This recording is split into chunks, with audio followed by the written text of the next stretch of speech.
Yo, what's up, guys? Welcome to the Konquer Fit Podcast. We are your hosts, Chad and Jeff. Welcome to episode 18. 18, lucky number. Lucky number. We're going to do something a little different today. Okay. We're going to do a little Q&A. I had a client ask some questions, or said that they had some questions, and I said, you know what?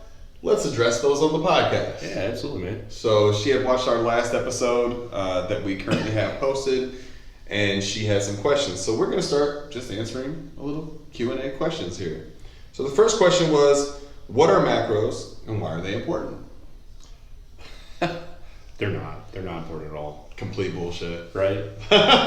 No. Macros, so macros, we're going to talk about what are the macros, right? Fats, proteins, carbs.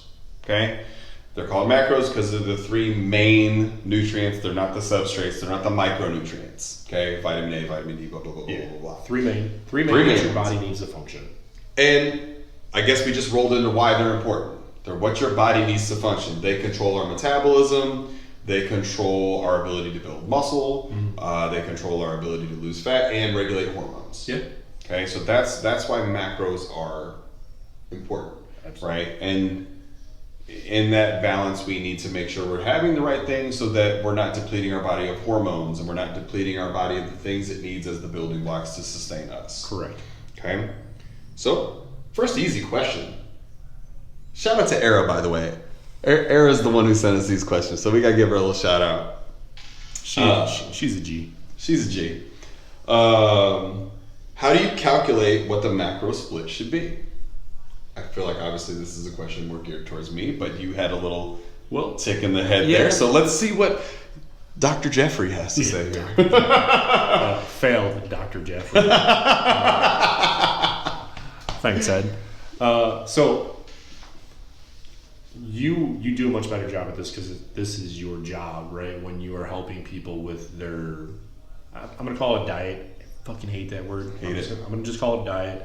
Well, this is never my diet. It's just what you put in your face. It's a lifestyle, right? Yeah. So I think how you calculate it depends on what your goals are.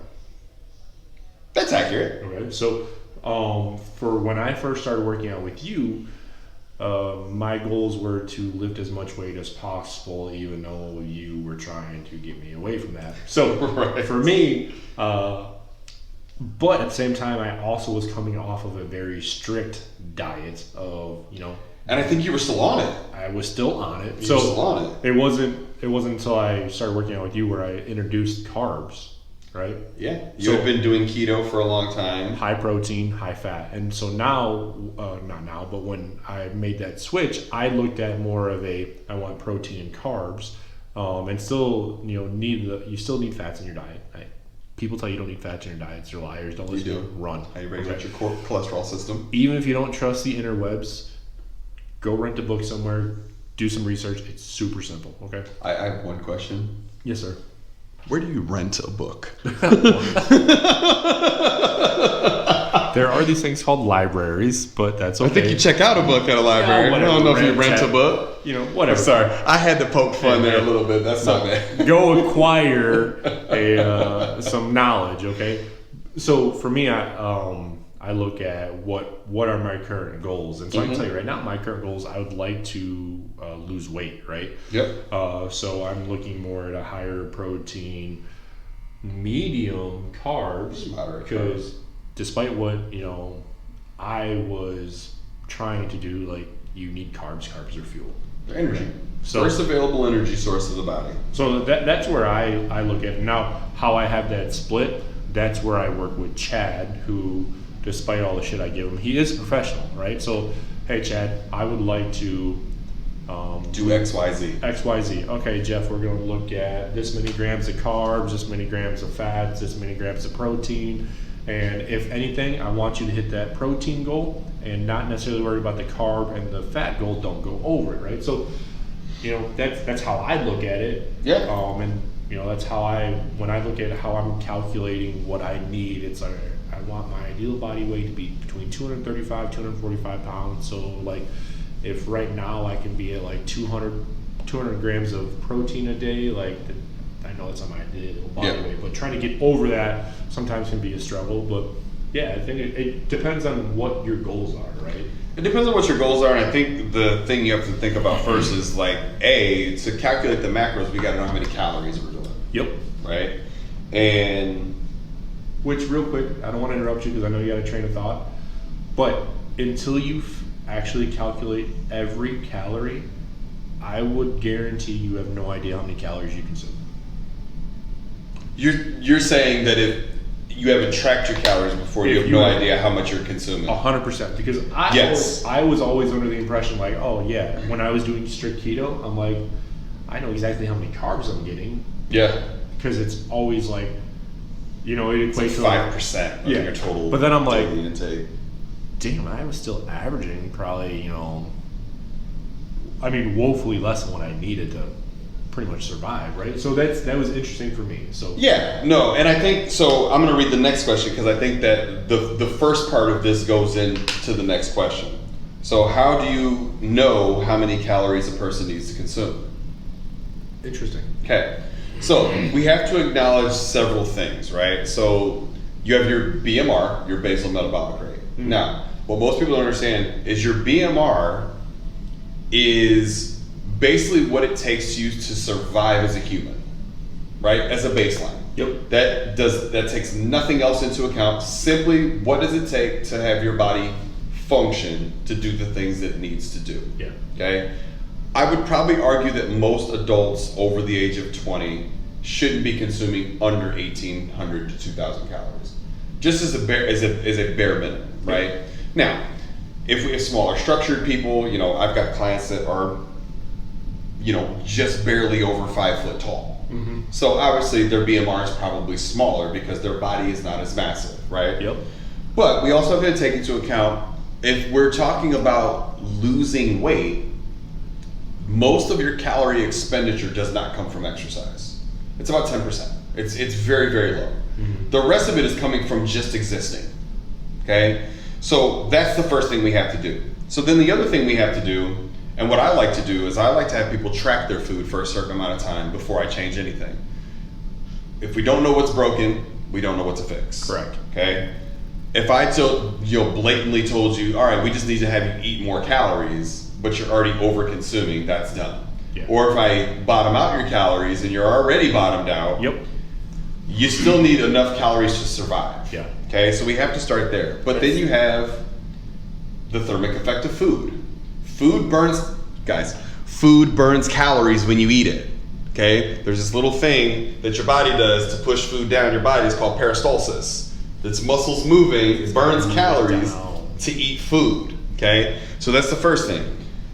Why we focus on protein when we're trying to do that is because protein it has the highest thermic effect of the macronutrients. It burns the most calories while you digest it. Okay? So we've got that. That's 5 to 10%. Then you got exercise. That's 5 to 10%. Exercise is our bridge to keep us in a deficit. Yeah. And ultimately, that's how we figure out what the macro split should be. If we're trying to lose, we're going to consume probably a moderate amount of carbs, moderate amount of fat, and a high amount of protein. Probably somewhere along the lines of, depending on what the goal is, probably 1 gram per pound of ideal body weight is usually a good mode to go with. Now, if I'm really trying to pack on muscle, I might go 1.2 grams per pound of ideal body weight. It just depends. Yeah. Right? Because also protein is going to satiate you the fastest. Yep. Okay? It's really easy to eat 100 grams of carbs. It's very hard to eat 100 grams of protein. Yeah, I mean, you think about a bag of chips that you get out of a vending machine. Normally those are anywhere from 250 to 400 calories per bag. Right. Easy. They go down easy. And I'm going to be hungry the next hour because I burned all that energy up. I'll be hungry in 10 minutes. 30 seconds. Yeah. But no, so that's where we got to start with that. And generally, I like to put people at a higher protein, and depending on what we're doing, because things do come in seasons, right? Yep. And we have bulking season, we have cutting season. There's a reason for that. And I think most people look at that wrong. I think when they look at a bulk or a cut, they think that's the difference of like 1,000 calories. Yeah. Realistically, it's the difference of 200 to 300 calories. Let me bulk you 300 calories, probably in carbs, so your body has more energy. We're going to use those during weightlifting sessions so we can really build that muscle and get the glycogen in the muscles. Yep. Okay?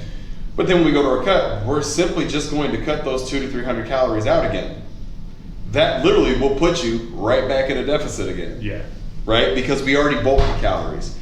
And so that's kind of how we figure out what the split should be. We figure out what the goal is, what the calories need to be first. And then from there, then you do your splits. You know, I generally like to aim somewhere in the realm of about 40% protein. And then I kind of split the other two as evenly as I can. Okay. Right? Percentage-wise. Now, we run that for a little bit and we see what happens. It's right? an experiment. I don't know anybody that looks at something and goes, this is just what it is. Well, no, because everybody's body digests things differently. Everybody has something that makes them feel bloated or makes them feel a certain way. So we have to take that into account as well. Yeah, there's not one glove that fits all. Not at all. Not by any means. So that's how we've got to kind of start figuring those things out. Now, if you're a sedentary person that only works out for an hour a day, but the rest of your day you're sitting, that's also part of our calculation of how many calories you could consume. Because someone who comes to me and says, oh, well, no, I'm very active. I work out an hour a day. You're not very active. Unless you're a construction worker and you're working out an hour a day. Yeah. That's very active because you're constantly lifting, moving, doing things all day, and then you're going and lifting for structured exercise. If you're sitting all day, you should always check sedentary. Because how we calculate your calories is going to be based on what you do for the majority of the day. If you sit 9 hours a day, you are sedentary. I don't care how hard you push in the gym, you have a sedentary lifestyle. Or the keyboard. You have a sedentary lifestyle. Yeah. We have to take that into account because you're woefully going to probably burn less calories. So we have to take that into account. And then that's how we figure out, okay, protein, fat, carbs, boom. We can also kind of dive into, you do need some other micronutrients in there. You know, your carbs, good carb, bad carb. I hate that terminology, but we also have to think about what determines a better carb from a not better carb, right? Yeah. If we're talking pizza, pasta, and bread, usually the thing that's missing is fiber, right? We need that soluble and insoluble fiber. Yep. But that also has to be balanced. You do too much insoluble fiber, you're just going to be stopped up. You're not going to be able to pass a bowel movement, which is ultimately important for your body's secretion process, right? So all those things have to come into play. So I look at somebody and well, damn, you're only taking in 9 grams of fiber a day. We should be over 30, right?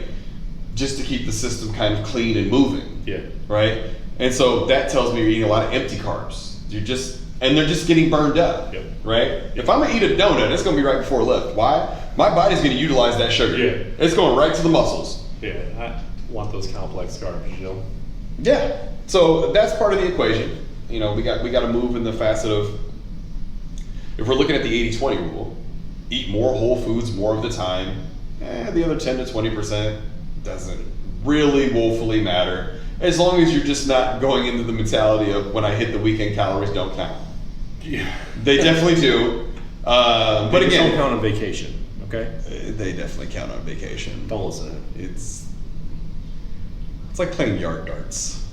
This guy's just throwing the dart in the air and just seeing where it lands. Yeah. But no, that's how we kind of get there. So I think that kind of answered those two questions. Well, so before we move on to that one. Yep. Not everybody has a personal trainer, a friend that has been doing this for 10 plus years. Where can someone, if they're just listening, where can they go out and just figure this out? Honestly, so what I utilize, because obviously there's equations for all of this stuff. Yep. And I could go that route and it would take me a really long time to do. Currently with 32 clients, I don't want to spend a lot of time doing an equation that is 17 lines long. Yeah. So the easiest way I would tell you guys is Precision Nutrition. They have probably one of the top nutrition certifications. Okay. There's a level 1, there's a level 2, I think there's even a level 3. They have a free tool on their website that you can go and calculate what your basal metabolic rate is and what your calories and macros should be based on what you want to do. You want to lose a pound a week, this is what you do. You want to lose 2 pounds a week, this is what you do. Okay? For the most part, very accurate. Very accurate. Now, again, because we know the difference of different physiologies in different people, there is some gray area and wiggle room there, but that is a great tool to utilize. Okay. Yeah. So you're not working with a nutrition coach or a personal trainer or someone who is experienced in the field. I would say that's your next best avenue. Throwing out the resources. I love it. Throwing out the resources. What are the consequences of cutting too many calories? Now, I'm going to answer this, but before I do, I think you have personal experience in this. Yeah. Okay, so when we first met, I'm going to kind of give them the preface and then I'm going to let you answer. Mm-hmm. The preface is when we first met, Jeff was on a 1,500 calorie diet. Yep. Jeff, how tall are you? I'm 6'4".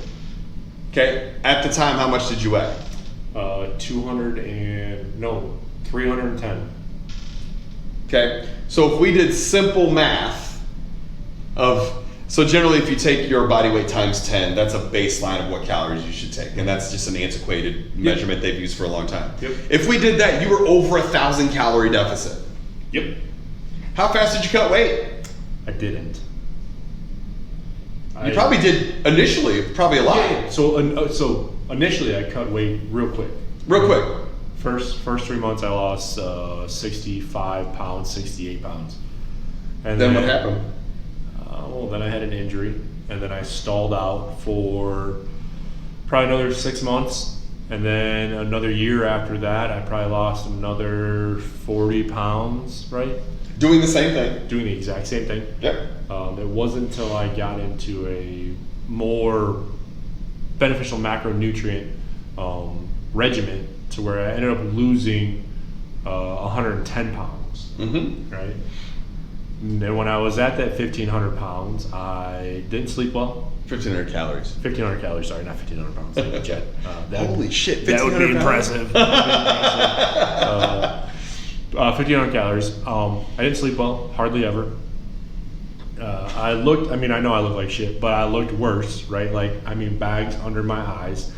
And I did not gain any strength. Even though I thought I was gaining strength, I truly did, because I look at the lifts I was doing, and even if I was lifting completely asinine, doing 15 different variations of a shoulder press or a bench press, whatever it was, even though it felt like the weight was going up, the weight never moved.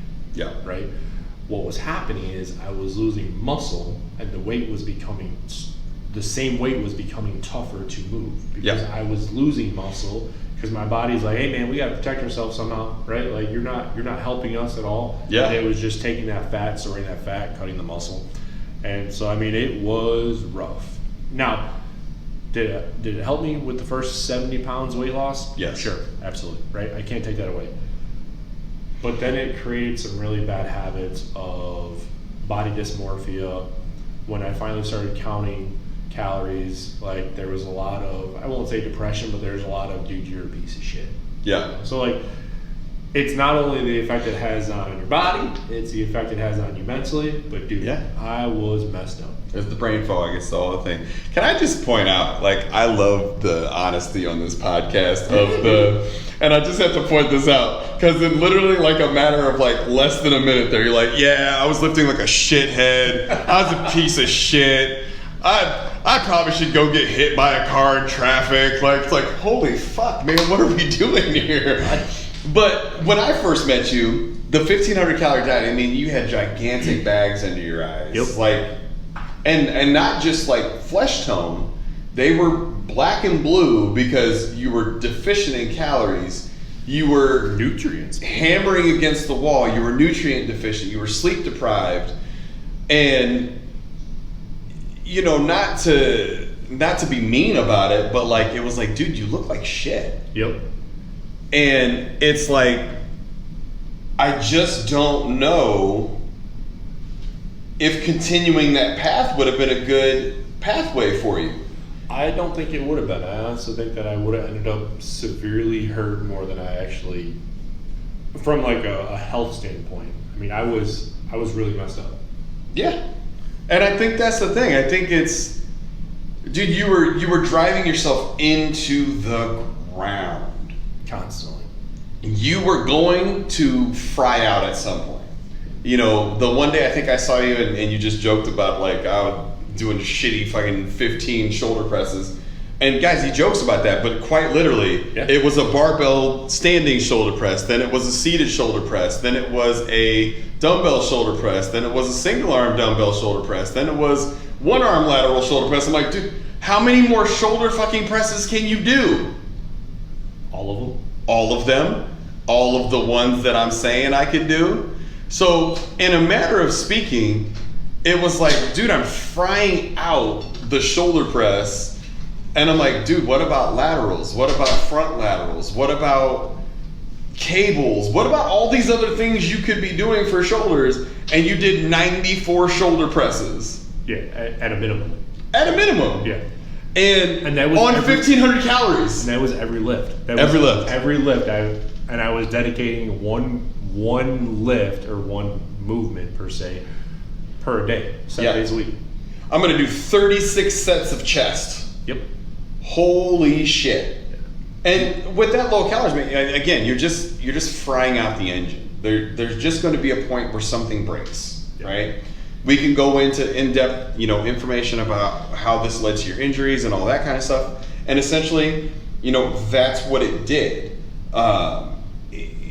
Probably a lot of the next stuff and stuff that happened to you was chasing the heavy weight, not being fed enough, not being macronutrient fed enough to actually be getting nutrients, and still trying to push all that energy out and just not having it. I agree 100%. Like I stated, the workouts were getting tougher, but the weight wasn't going up.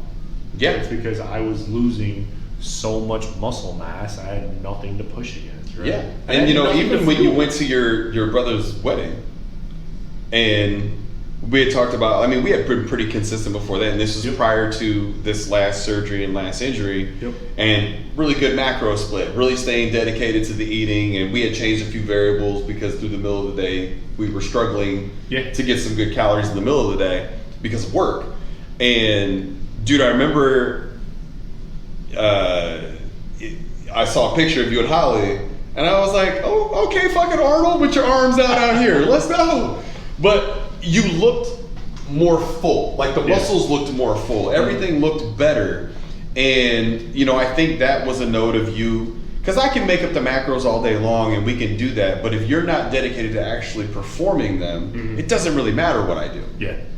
And I think that's the thing, and I think that's where this client who emailed me these questions, that's the thing. I can facilitate that all day long, but if you're not actually willing to actually do it, then we're in an uphill battle immediately before we've even started. And just to kind of, again, summarize and wrap up, what this means, like with her, we were talking about how it's so fucking hot in the summer. She works in a factory. Yep. Chad, I don't feel like eating hot food for lunch.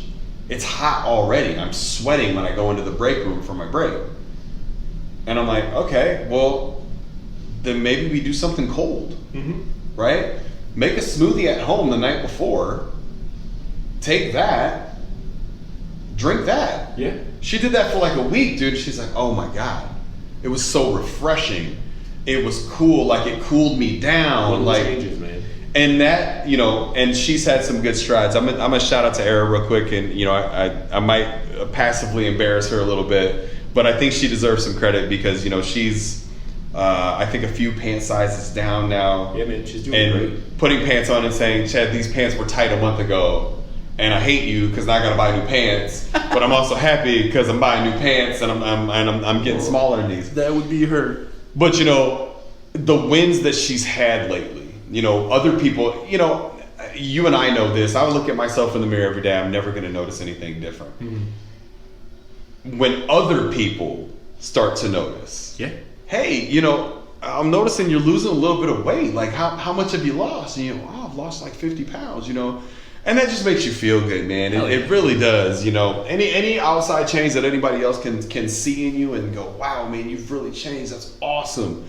And I think that, again, it speaks to her work ethic and really just putting your head down and doing the fucking work. Just grinding. Yeah. And acknowledging, hey, some days aren't going to be perfect. Some days you're going to be tired and we're just here, and that's okay. Yeah. Because consistency isn't about being 80% every day. Consistency is just about showing up. Showing up, man. That is it. Putting the work in. So I hope that answered the question for you guys. I hope that helped you guys a little bit with calories and how to calculate those and why macros are important and why all those things are important. Obviously, if you guys have more questions, my social media handles are always in the bottom. You can always reach out and ask me questions. I'm not the trainer that's going to nickel and dime you and be like, all right, you asked me 42 minutes of questions, the invoice is in the mail. No, but if you guys have questions, that's what I'm here to do. I'm here to answer those. But hopefully this helped a little bit. Again, that precision nutrition tool, we'll put a link to that in the show notes. But that's a good tool to use if you're not really sure what to do, and maybe you're not really at a point where you want to work with a personal trainer or have the capabilities of working with a personal trainer. But just know that there are tools out there, and you can get assistance and help with that. Yes, sir. So on that note, guys, that is wrapping up episode 18. So just remember, guys, number 1 rule here at Konquer, just don't die. Number 2 rule, just don't suck. Just don't suck. Have a great day, guys.